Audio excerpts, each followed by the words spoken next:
Pak Eko, mohon izin saya mulai nggih.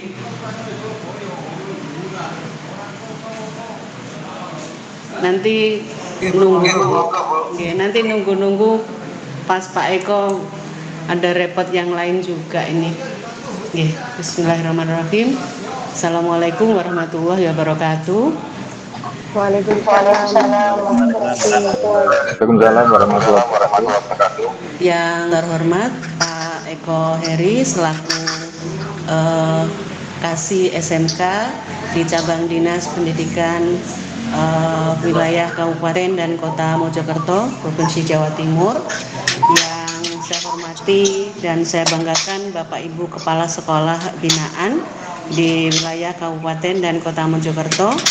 Pertama, mari kita panjatkan puji syukur dari Allah SWT yang telah melimpahkan rahmat, taufik serta hidayahnya sehingga pada siang hari ini kita diberikan kesempatan untuk bisa bertemu di ruang ini dalam keadaan sehat walafiat, tidak kurang suatu apapun.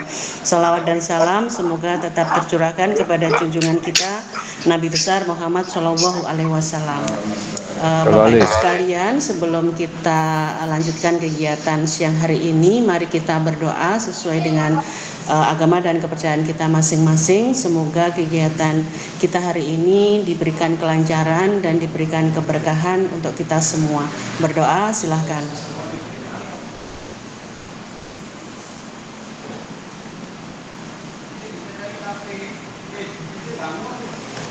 Berdoa selesai. Bapak Ibu sekalian, hari ini saya bahagia sekali karena ada beberapa hal yang istilahnya kabar gembira untuk saya, terutama sebagai pengawas pembina. Tadi ada dari Pak Anam, Kepala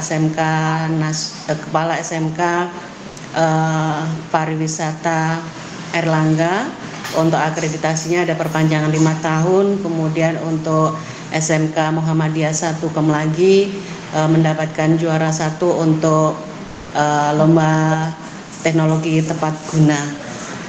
Mudah-mudahan ini jadi energi positif untuk kita semuanya, dan saya bahagia juga hari ini kita ditemani oleh Pak Eko Heri. Kemarin saya mencoba memberanikan diri untuk menghubungi Pak Eko untuk memberikan pembinaan kepada teman-teman yang kebetulan jadi binaan saya, Pak Eko. Waktu dan kesempatan saya berikan kepada Pak Eko. Silakan, Pak. Ini Pak Eko sudah ini memberikan apa istilahnya pintu terbuka untuk panjenengan semua ngobrol sambil ngopi gitu ya Pak ya. Ngobrol sambil kopi untuk pendidikan di Kabupaten Mojokerto. Terima kasih Pak Eko, penjelasannya sudah jelas semua ya Bapak Ibu ya. Bapak Ibu sekalian, seperti yang disampaikan Pak Eko tadi ya, bahwa intinya kita bersama-sama berlomba-lomba untuk memperbaiki mutu pendidikan di sekolahnya masing-masing sehingga kita bisa bersaing dengan sekolah yang lain gitu ya. Jadi di sini saya berharap kita bisa berkolaborasi untuk meningkatkan yang pasti mutu pendidikan di sekolah Bapak Ibu semuanya, dengan harapan nanti jumlah murid bisa bertambah seiring dengan berjalannya waktu, begitu ya Bapak Ibu. Untuk yang mau disampaikan Pak Eko sudah cukup, Bapak Ibu? Sudah nggih. Terima kasih Pak Eko pencerahannya ini hari ini. Nggih, Bapak Ibu saya lanjutkan nggih.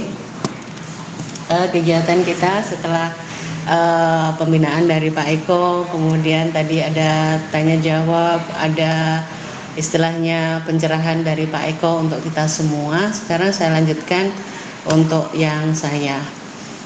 Bapak Ibu, di sini sekolah binaan saya kan untuk yang swasta itu ada 9 ya Bapak Ibu.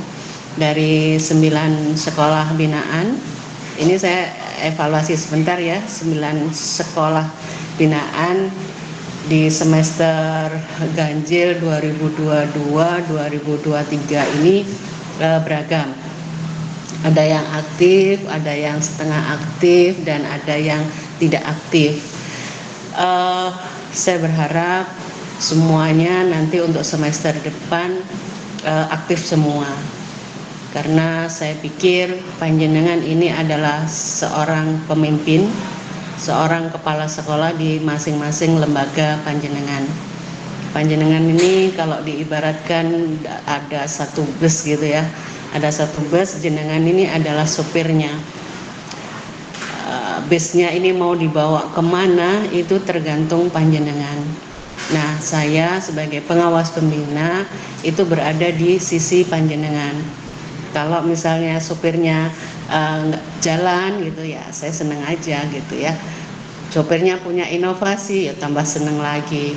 Seperti hari ini saya dengar kabar dari panjenengan tentang akreditasi, kemudian tentang prestasi dari siswa, dan saya juga melihat Bapak Ibu kepala sekolah punya inovasi masing-masing di setiap sekolahnya. Bagaimana mengkondisikan guru-guru yang ada di sekolah, bagaimana mengkondisikan murid-murid yang ada di sekolah, begitu ya Bapak Ibu ya. Sekarang ini tadi evaluasi untuk 1 semester kemarin. Saya berharap nanti di semester depan bisa lebih baik lagi. Misalnya nih saya dari yang ada di sini, saya belum pernah ada yang belum pernah ketemu sama sekali dengan kepala sekolahnya, padahal saya sudah mungkin lebih dari 1 kali untuk datang ke sekolah panjenengan gitu ya. Mungkin karena kesibukan panjenengan semua, tapi saya berharap sekali tapi saya tetap pada niat awal bahwa saya ingin mendampingi panjenengan selama saya diberikan tugas untuk mendampingi sekolah panjenengan gitu.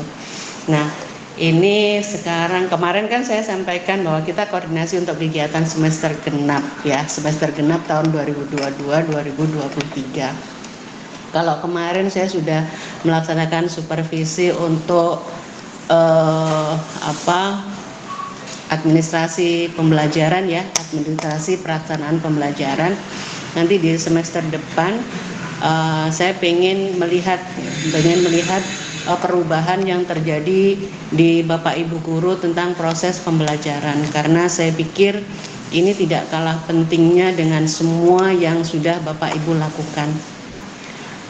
Tahun yang lalu kita sudah pernah berkumpul di ruang seperti ini ya Bapak Ibu, untuk bicara tentang supervisi akademik dan juga supervisi manajerial. Masih ingat ya Bapak Ibu? Mungkin waktu itu Bu Miftah belum bergabung dengan saya, mungkin waktu itu dengan yang lain sudah bergabung, dan saya berharap sekali di rekaman video kita tahun yang lalu bisa dilihat lagi bagaimana Bapak Ibu melaksanakan supervisi akademik maupun supervisi manajerial. Nah, ini saya mohon izin untuk share screen sebentar Bapak Ibu, boleh ya?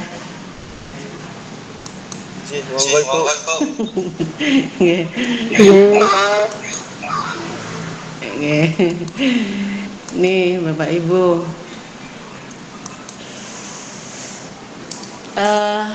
Bapak Ibu di sekolah itu kan seperti yang saya sampaikan tadi ya, peran Bapak Ibu ini sangat besar untuk kemajuan sekolah ya, sangat besar untuk kemajuan sekolah. Hari ini saya berikan judul peran kepala sekolah sebagai pemberdaya di sekolah. Yang pasti siapa yang mau diberdayakan ya siapa saja yang ada di sekolah gitu kan ya Bapak Ibu. Nah nih Bapak Ibu, seperti yang saya sampaikan tadi, seperti kalau lihat gambar ini Bapak Ibu itu ada yang ada di posisi yang merah itu ya kan. Boleh dituliskan di chat box ya, kita biar nggak ngantuk nih, silakan tulis di chat box bagaimana peran panjenengan selama ini di sekolah yang panjenengan pimpin. Kita sambil refleksi Bapak Ibu, silakan dituliskan di chat box.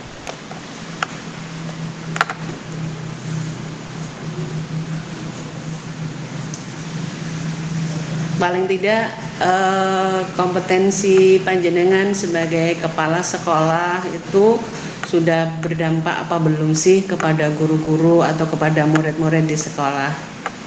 Saya tunggu tulisannya di chatbox biar terekam nanti.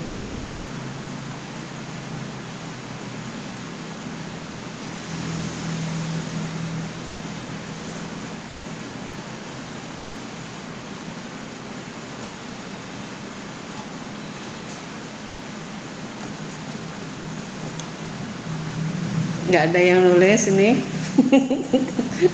Kalau nggak ada yang nulis langsung bicara aja kalau gitu. Pak Anam boleh kasih suaranya nih.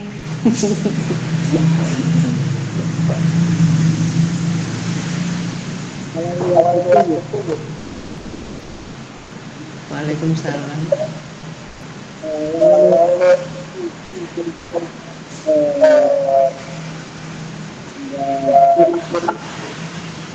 Artinya apa?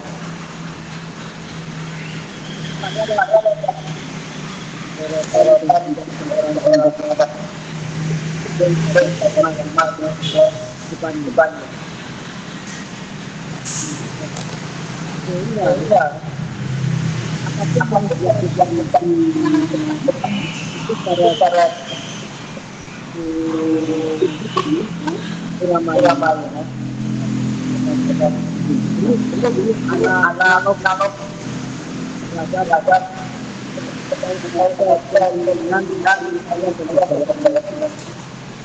iramannya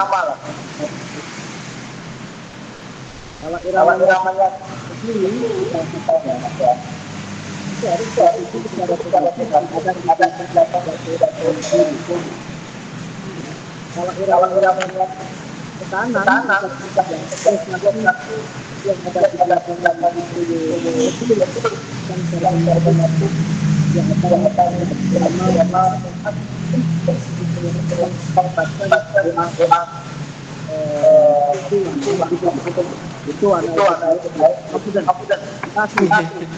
Ya, terima kasih Pak Anam.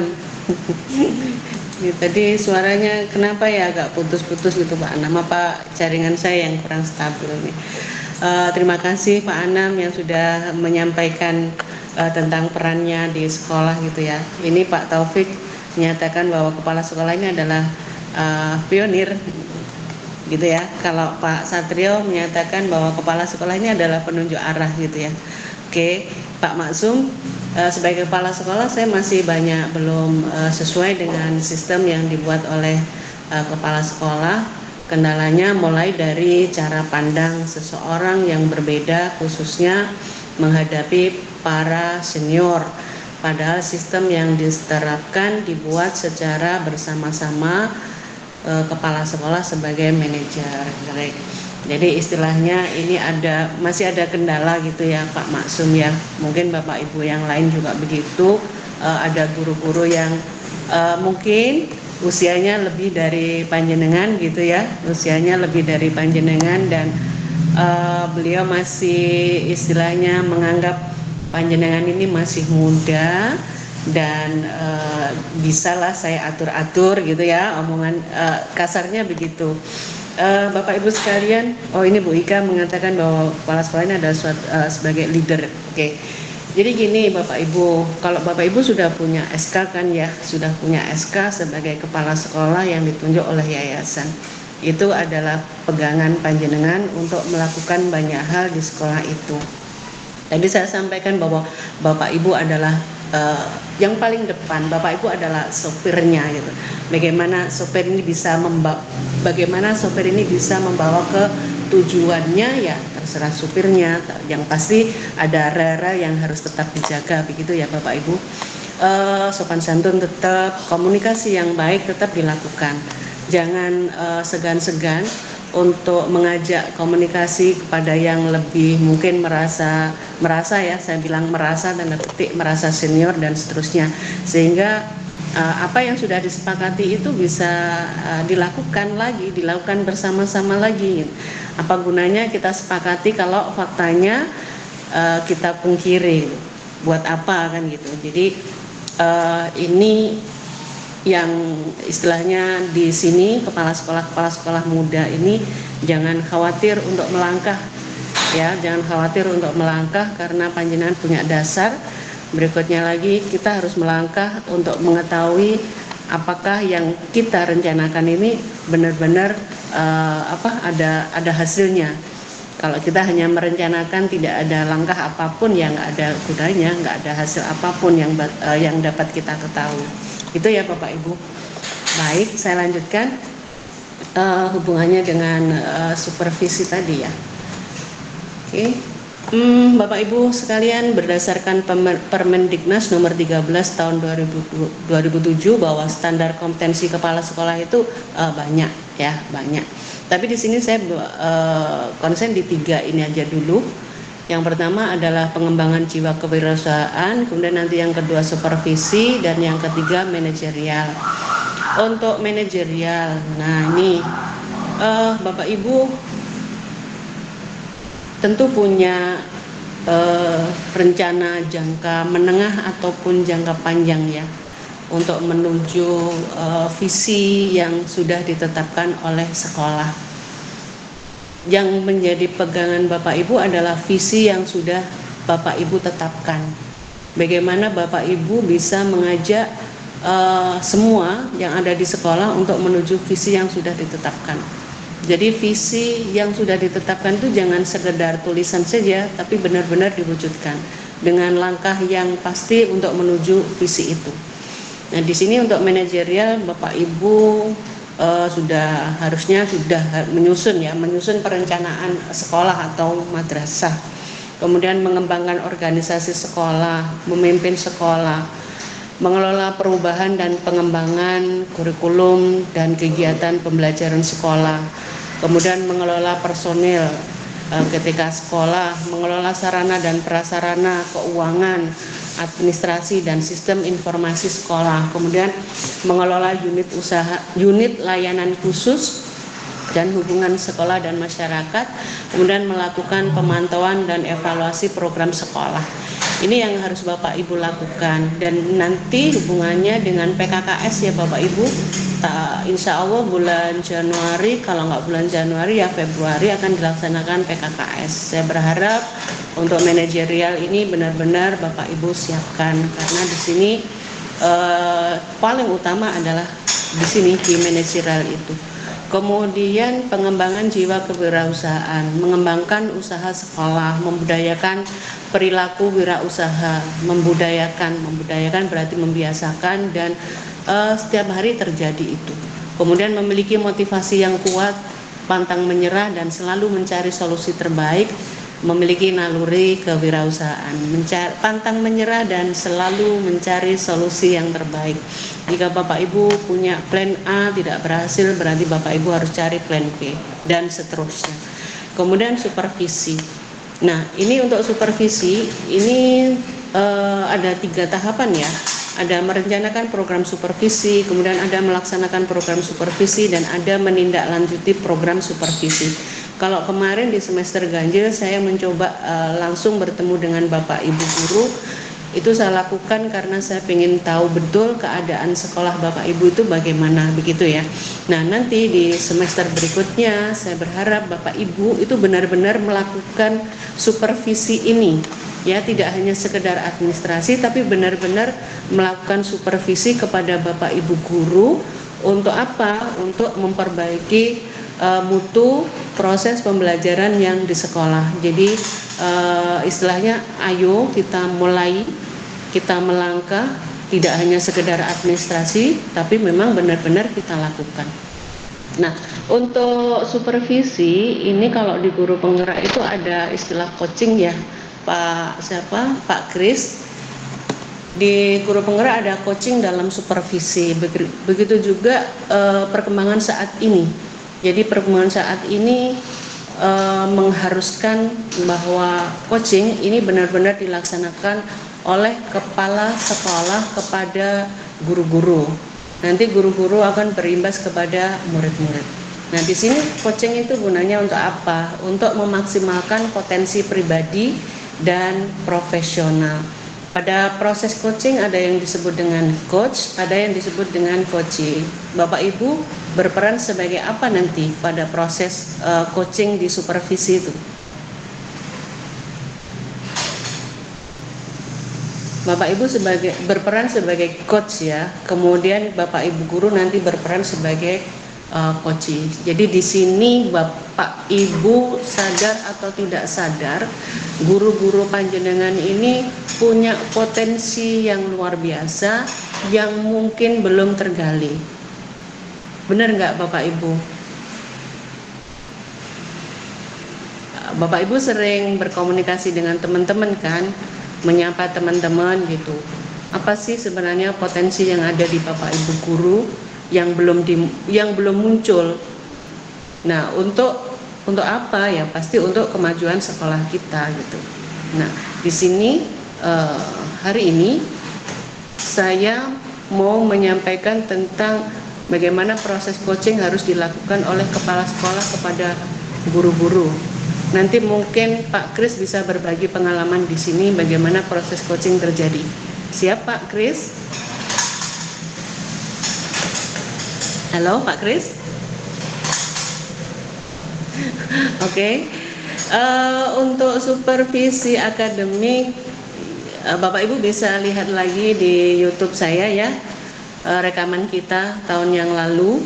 Barangkali ada yang mau diperdalam lagi, silahkan nanti dilihat lagi. Kemudian ini apa sih coaching itu gitu ya. Jadi definisi coaching ini menurut International Coaching Federation, bahwa coaching ini sebagai bentuk kemitraan dengan klien dalam proses pemikiran yang memprovokasi dan kreatif dalam menginspirasi mereka untuk memaksimalkan potensi pribadi dan profesional mereka. Dari kalimat ini Bapak Ibu mungkin bisa menjawab ya, prinsip-prinsip coaching itu apa saja Bapak Ibu? Dari kalimat ini kalau menurut panjenengan.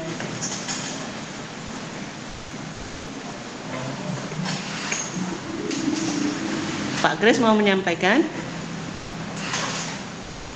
Baik Ibu. Silakan.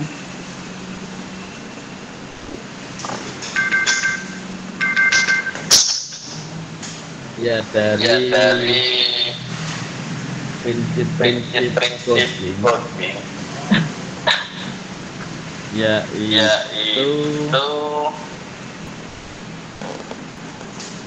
maksudnya prinsip-prinsipnya ya gitu ya. Ya, dari ini kan definisi, saya sampaikan bahwa definisi coaching itu adalah bentuk kemitraan dengan klien dalam proses pemikiran yang memprovokasi dan kreatif dalam menginspirasi mereka untuk memaksimalkan potensi pribadi dan profesional mereka. Kalau menurut Pak Kris dari sini, prinsip-prinsip coaching itu apa saja? Dari kalimat ini atau mungkin yang Pak Kris ketahui mungkin. Iya. Salah satunya yaitu di mana selaku pihak coaching atau yang di coaching oleh coach itu dia harus bisa mencari atau memecahkan permasalahannya sendiri dengan dipandu atau dilatih oleh coach gitu. Oke, terima kasih Pak Kris. Jadi intinya kita ngajak komunikasi gitu ya Pak Kris ya. Sebagai coach mengajak komunikasi kepada coachee, bagaimana coachee itu bisa mencari solusi sendiri, tetapi kita yang mengarahkan gitu kan? Gitu ya Pak Kris ya. Betul. Ya. Betul. Jadi di sini prinsipnya yang jelas yang ini diberi warna merah ini ya, ada bentuk kemitraan, kemudian nanti proses pemikiran yang memprovokasi dan untuk memaksimalkan potensi pribadi dan profesional gitu ya. Jadi tidak ada istilahnya ini atasan, ini bawahan, tidak, tapi setara dalam rangka mencari solusi untuk memaksimalkan potensi pribadi. Nah ini kemitraan. Coach dan coachee adalah mitra sejajar seperti yang saya sampaikan tadi. dilandaskan pada hubungan saling percaya. Jadi kepala sekolah, guru percaya kepada kepala sekolahnya dan begitu juga sebaliknya. Apa yang disampaikan oleh guru kepada kepala sekolah pada saat proses coaching itu rahasianya dijaga. Kemudian fokus pada tujuan bersama yang datang dari coaching. Jadi Bapak Ibu kan punya banyak guru. Nah, banyak guru itu atau guru-guru itu mungkin ada masalah-masalah yang yang dihadapi dalam melaksanakan kerjanya. Jadi Bapak Ibu bisa gali kenapa nih seperti ini, kemudian bagaimana solusinya dan seterusnya, dan solusi itu yang menyelesaikan sebenarnya adalah ya coachingnya sendiri, ya Bapak Ibu guru itu. Jadi di sini ada proses komunikasi, ada proses kolaborasi. Kemudian berikutnya lagi keterampilan. Sebagai coach, Bapak Ibu kepala sekolah ini sebagai coach nanti. Bapak Ibu harus punya keterampilan mendengarkan aktif, kemudian bertanya efektif dengan menggunakan model percakapan coaching. Kalau Pak Kris di guru penggerak itu model percakapan coachingnya adalah Tirta, gitu ya Pak Kris ya. Kalau di sini saya berikan yang lain, saya berikan yang lain. Nanti Bapak Ibu bisa pakai yang mana. Barangkali nanti kita ketemu lagi Pak Kris untuk Pak Kris berbagi bagaimana coaching dengan model Tirta, gitu ya Pak Kris. Mudah-mudahan teman-teman semua ada waktu sedikit gitu ya. Baik, untuk mendengarkan aktif ini penting sekali Bapak Ibu. Bapak Ibu sering ke ruang guru? Sebagai kepala sekolah sering ke ruang guru? Iya sering. Alhamdulillah sering ke ruang guru dan oh iya untuk memastikan beliau ada di sekolah gitu ya. Oke. Jadi di sini kita harus punya keterampilan untuk mendengarkan aktif. Mendengarkan aktif itu yang bagaimana gitu. Nah, ini mendengarkan secara kompetensi coaching di lingkungan area pekerjaan. Ini mendengarkan secara aktif. Ini pertanyaannya, seberapa mudah Anda melakukan aktivitas mendengarkan dengan aktif pada peran Anda sehari-hari? Pada saat panjenengan berada bersama Bapak Ibu guru itu, Bapak Ibu bisa mendengarkan dengan baik apa tidak apa yang disampaikan oleh Bapak Ibu guru, gitu ya. Ini penting sekali. Meskipun mungkin kelihatannya tidak mendengarkan, tapi kita sebenarnya mendengarkan, gitu ya. Fokus proses coaching ini fokus pada coaching dan tidak terganggu oleh penilaian pendapat atau perasaan sendiri, dan mendengarkan secara netral. Bapak Ibu netral ya untuk mendengarkan guru-guru panjenengan. Kemudian menunjukkan bahwa menunjukkan pada coach bahwa coach sedang mendengarkan. Mendengarkan informasi, pesan serta makna dari ungkapan verbal dan nonverbal yang tersirat maupun yang tersurat. Jadi semuanya, baik dari gerakan tubuh, dari apa yang disampaikan, dari mimiknya ini ya, diperhatikan dengan baik semuanya. Kemudian memberikan ruang untuk coach untuk berbicara dengan bebas dan mengeksplorasi tanpa rasa khawatir atau terganggu. Tanpa rasa khawatir karena Bapak Ibu sebagai kepala sekolah sangat dipercaya oleh guru-gurunya. Dan di sini untuk proses atau mendengarkan cara aktif ini ada 3 level Bapak Ibu. Yang pertama levelnya mendengarkan diri sendiri. Coachnya mendengarkan suaranya sendiri, coachnya juga begitu. Dan kalau yang kedua ini mendengarkan untuk memahami. Mencoba mendengarkan untuk memahami masing-masing gitu. Sedangkan yang ketiga ini mendengarkan secara menyeluruh. Jadi yang disampaikan oleh coach dari A sampai Z didengarkan dengan baik, kemudian istilahnya diberikan pertanyaan-pertanyaan yang akhirnya coach akan mencari atau akan menemukan solusinya sendiri. Ini yang diharapkan kita berada di level 3. Kemudian untuk teknik mendengarkan, untuk teknik mendengarkan ini ada nonverbal dan ada verbal. Nonverbal itu yang bagaimana ada kontak mata. Jadi pada saat kita berkomunikasi kita saling melihat gitu ya. Saling melihat dalam artian memperhatikan.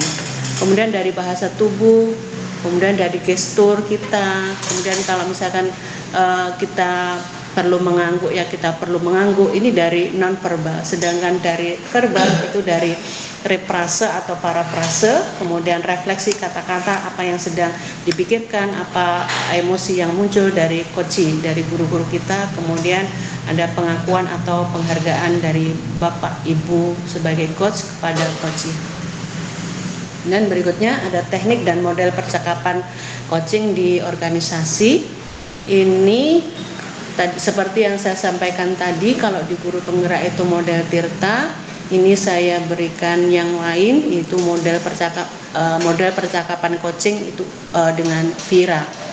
Vira itu apa? Yang pertama adalah fokus pada tujuan, kemudian I-nya adalah identitas, kemudian R-nya adalah rencana aksi, dan A-nya adalah accountable atau komitmen.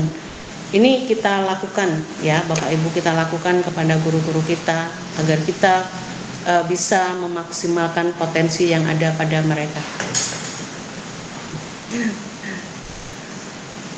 Bentar, ini kayaknya keliru nih, sebentar ya. Nih, contoh pertanyaan ya Bapak Ibu, nanti Bapak Ibu bisa mempraktekkan ini. Kalau kita mau, yang pertama untuk fokus pada tujuan, Bapak Ibu bisa menanyakan kira-kira apa agenda yang ingin dibahas dengan guru itu. Kemudian apa fokus pembahasan yang diinginkan oleh coach, kemudian apa yang membuat tujuan itu menjadi penting. Ini yang pertama, tujuannya. Jadi dalam komunikasi di coaching itu ada tujuan yang ingin dicapai, tidak sekedar omong-omongan, tidak sekedar ngobrol, tapi benar-benar ada tujuannya. Waktunya pun kita tentukan gitu. Kemudian identifikasi. Ini Bapak Ibu bisa menanyakan apa kesenjangan yang Anda ketahui pada situasi Anda saat ini. Kesenjangan yang terjadi apa? Yang ada di Bapak Ibu guru itu apa? Kesenjangan maksudnya antara ideal dan yang sedang dialami. Kemudian apa ide dari coach untuk dapat mengatasi situasi itu. Dan dari beberapa ide atau solusi tadi, mana yang bisa dipilih sebagai ide terbaik untuk mendapatkan tujuan dari coaching. Ini yang kedua. Kemudian kalau yang ketiga, rencana aksi. Jadi setelah kita tanya tentang apa permasalahannya, kemudian rencana aksinya bagaimana. Kita bisa tanya apa langkah rencana aksi berikutnya. Kemudian bagaimana strateginya, dan apa sumber daya yang dibutuhkan untuk melaksanakan rencana aksi tersebut. Jika sudah, Bapak Ibu bisa menanyakan komitmennya, komitmen untuk melaksanakan apa yang sudah disampaikan itu. Bapak Ibu bisa menanyakan kapan dilaksanakan, kemudian nanti bagaimana Bapak Ibu sebagai kepala sekolah bisa memonitor apa yang sudah dilakukan. Ini adalah contoh-contoh pertanyaan. Saya yakin Bapak Ibu nanti bisa mengembangkan hal ini. Nah, ini saya sampaikan kepada Bapak Ibu semuanya sebagai dasar panjenengan nanti melaksanakan supervisi ya, coaching dalam supervisi. Gitu ya Bapak Ibu. Nah, ini saya hanya ngasih gambaran aja bahwa ada perbedaan antara coaching, training, mentoring, dan counseling yang biasanya dilakukan oleh kepala sekolah atau oleh guru. Kalau kepala sekolah kepada gurunya, kalau guru kepada muridnya, itu yang banyak adalah counseling. Nah, kita sekarang mengaktifkan untuk keterampilan coaching ini ya. Kalau training itu sama dengan transfer pengetahuan. Kalau mentoring itu bimbingan, membimbing. Kalau konseling itu istilahnya penyembuhan kesehatan mental atau kejiwaan, atau biasanya kita memberikan banyak solusi-solusi kepada yang datang kepada kita. Ini perbedaan antara coaching, training, mentoring, dan counseling. Nih, itu saja mungkin yang bisa saya sampaikan untuk hari ini. Semoga bermanfaat ya Bapak Ibu.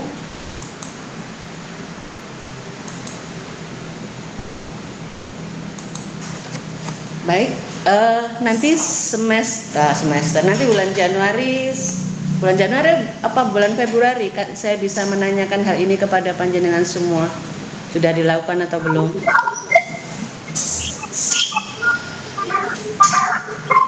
Februari. Oh, Februari Pak Kris? Februari. Oh, ya. Februari siap ya. Oke. Pak Anam mau menyampaikan, barangkali Pak Anam Januari. Februari ya. Sambil persiapan untuk PKKS ya Bapak Ibu ya. Bu Miftah mau menyampaikan?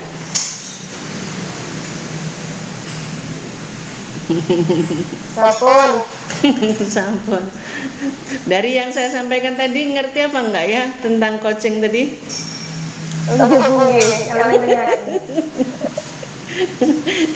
Ini menyampaikannya sambil cepet aja ini karena waktunya udah sore banget ini ya. Sudah ya berarti. Oke, itu saja mungkin ya dari saya sore hari ini. Saya mohon maaf barangkali mengganggu kesibukan panjenengan semua, dan saya terima kasih kepada panjenengan semua yang sudah hadir di sini. Mudah-mudahan pertemuan kita hari ini bermanfaat untuk kita dan untuk sekolah-sekolah kita. Sebelum saya tutup, mari kita berdoa sejenak. Alhamdulillah kegiatan kita terlaksana dengan baik. Berdoa silakan.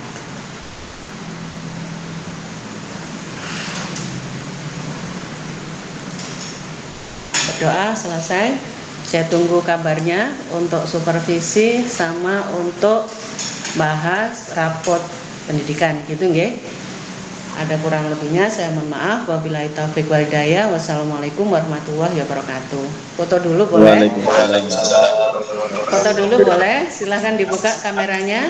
Nah gitu. Bu Miftah dibuka kameranya. Saya seneng nih kalau lihat panjenengan ini. Satu. Nah, 1, 2, 3. Ayo semangat. 1, 2, 3. Senyum bahagia. Ya, terima kasih. Saya matikan rekamannya. Nanti rekamannya saya bagikan ke jenengan apa tidak? Iya, Bu, dibagikan, Bu. Oh ya.